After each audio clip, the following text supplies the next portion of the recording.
ಎಲ್ರಿಗೂ ನಮಸ್ಕಾರ. ಇವತ್ತು ಒಂದು ಗಂಜಿ ಮಾಡ್ತಾಯಿದ್ದೀನಿ. ನಮ್ಮ ಮನೆಯಲ್ಲಿ ಸಾಮಾನ್ಯವಾಗಿ ಮಾಡ್ತೀವಿ. ತುಂಬಾ ಸರಳವಾದದ್ದು, ಬೇಗ ಆಗುತ್ತೆ.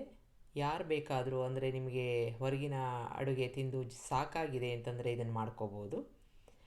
ದ್ವಾದಶಿ ದಿನ ಮಾಡ್ಕೋಬೋದು. ಹೇಗೆ ಮಾಡೋದು ಅಂತ ನೋಡೋಣ. ಒಂದು ಗ್ಲಾಸಷ್ಟು ನಾನು ಅಕ್ಕಿನ ತೊಗೊಂಡಿದ್ದೀನಿ, ಊಟದ ಅಕ್ಕಿ. ಇದು ರಾಜಮುಡಿ ಅಕ್ಕಿ ಅಂತ ತೊಗೊಂಡಿದ್ದೀನಿ.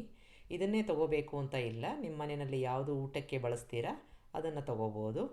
ಇದನ್ನು ಒಂದು ಪಾತ್ರೆಗೆ ಹಾಕ್ಕೊಂಡು ಚೆನ್ನಾಗಿ ಒಂದು 2-3 ಸಾರಿ ತೊಳ್ಕೊಂಡು ಒಂದು ಗ್ಲಾಸಷ್ಟು ನೀರನ್ನು ಹಾಕ್ಕೊಂಡು 20 ನಿಮಿಷ ನೆನೆಯೋಕ್ಕೆ ಬಿಟ್ಟಿದ್ದೀನಿ. ಇದು ಹಳೆಯ ಅಕ್ಕಿ ಆಗಿರೋದ್ರಿಂದ ನೀರು ಜಾಸ್ತಿ ಹಿಡಿಸುತ್ತೆ. ನೀವು ನೋಡಿಕೊಂಡು ತಗೋಬೇಕು. ಅಂದರೆ ಹೊಸ ಅಕ್ಕಿ ಆದರೆ ಗಂಜಿ ಜಾಸ್ತಿ ಇರುತ್ತೆ, ಬೇಗ ಕೂಡ ಬೇಯುತ್ತೆ. ಇದಕ್ಕೆ ನಾನು ಸುಮಾರು ಒಂದು 8 ಗ್ಲಾಸಷ್ಟು ನೀರನ್ನು ಹಾಕ್ಕೋತಾ ಇದ್ದೀನಿ. ಇದನ್ನು ನಾವು ಮುಚ್ಚಿ ಮೀಡಿಯಮ್ ಉರಿನಲ್ಲಿ ಬೇಯಿಸ್ಕೊಳ್ಳೋಣ.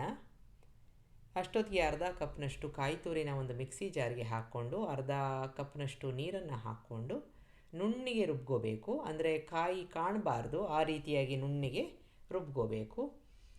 ಈಗ ಕುಕ್ಕರ್ ಕೂಗಿದೆ, ತಂತಾನೆ ಸ್ಟೀಮ್ ಇಳಿದಿದೆ. ಅಕ್ಕಿ ಕೂಡ ಮೆತ್ತಿಗೆ ಬೆಂದಿದೆ. ನೀವು ಈ ಥರ ಸೌಟಿನ ಸಹಾಯದಿಂದ ಅಥವಾ ಕಡಗೋಲು ಸಹಾಯದಿಂದ ಚೆನ್ನಾಗಿ ಮ್ಯಾಶ್ ಮಾಡ್ಕೋಬೇಕು.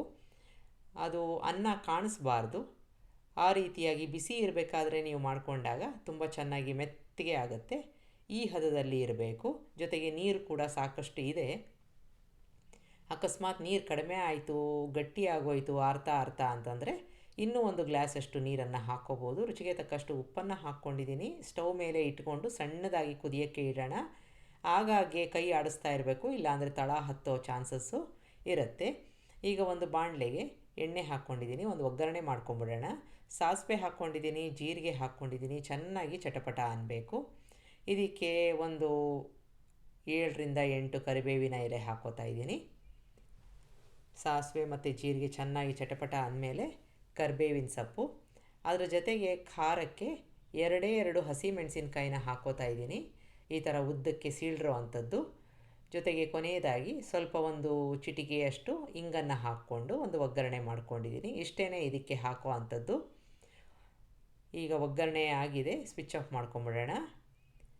ನಮ್ಮ ಗಂಜಿ ಕೂಡ ನಾವು ಸ್ಟವ್ ಮೇಲೆ ಇಟ್ಟಿದ್ವಲ್ಲ, ಸಣ್ಣದಾಗಿ ಕುದೀತಾ ಇರುತ್ತೆ. ಅದಕ್ಕೆ ಕಾಯಿನ ನಾವು ರುಬ್ಕೊಂಡಿದ್ವಲ್ಲ ಅದನ್ನು ಪೂರ್ತಿಯಾಗಿ ಹಾಕ್ಕೊಂಡಿದ್ದೀನಿ. ಕಾಯಿ ಹಾಕಿದ್ಮೇಲೆ ಜಾಸ್ತಿ ಕುದಿಸೋ ಅವಶ್ಯಕತೆ ಇಲ್ಲ, ಒಂದು ಕುದಿ ಬಂದರೆ ಸಾಕು.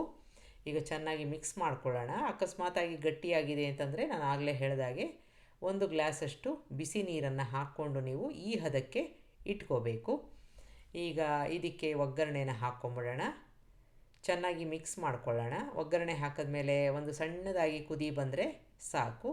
ನಮ್ಮ ಗಂಜಿ ರೆಡಿ ಆಯಿತು. ತುಂಬಾ ಆರೋಗ್ಯಕರವಾದ ಒಂದು ಗಂಜಿ. ಯಾರು ಬೇಕಾದರೂ ಇದನ್ನು ತಿನ್ಬೋದು. ದ್ವಾದಶಿ ದಿನ ಮಾಡೋದ್ರ ಜೊತೆಗೆ ಅಕಸ್ಮಾತಾಗಿ ಆರೋಗ್ಯ ಸರಿಗಿಲ್ಲ ಅಂತಂದರೆ ಅವರು ಕೂಡ ಇದನ್ನು ಸೇವಿಸ್ಬೋದು. ತುಂಬ ಯಾವುದಾದ್ರೂ ಹೆವಿ ಊಟ ಆಗಿದೆ, ನಮಗೇನು ಬೇಡ ಅಂತ ಅನಿಸಿದ್ರೆ ಆವಾಗ ಕೂಡ ಇದನ್ನು ನೀವು ಮಾಡ್ಕೋಬೋದು. ಒಂದು ಸಲ ಮಾಡಿ ನೋಡಿ. ನಿಮಗೆ ರೆಸಿಪಿ ಇಷ್ಟ ಆದಲ್ಲಿ ಲೈಕ್ ಮಾಡಿ, ಶೇರ್ ಮಾಡಿ, ಕಮೆಂಟ್ ಮಾಡಿ, ನನ್ನ ಚಾನಲ್ಗೆ ಸಬ್ಸ್ಕ್ರೈಬ್ ಮಾಡಿ. ನಮಸ್ಕಾರ.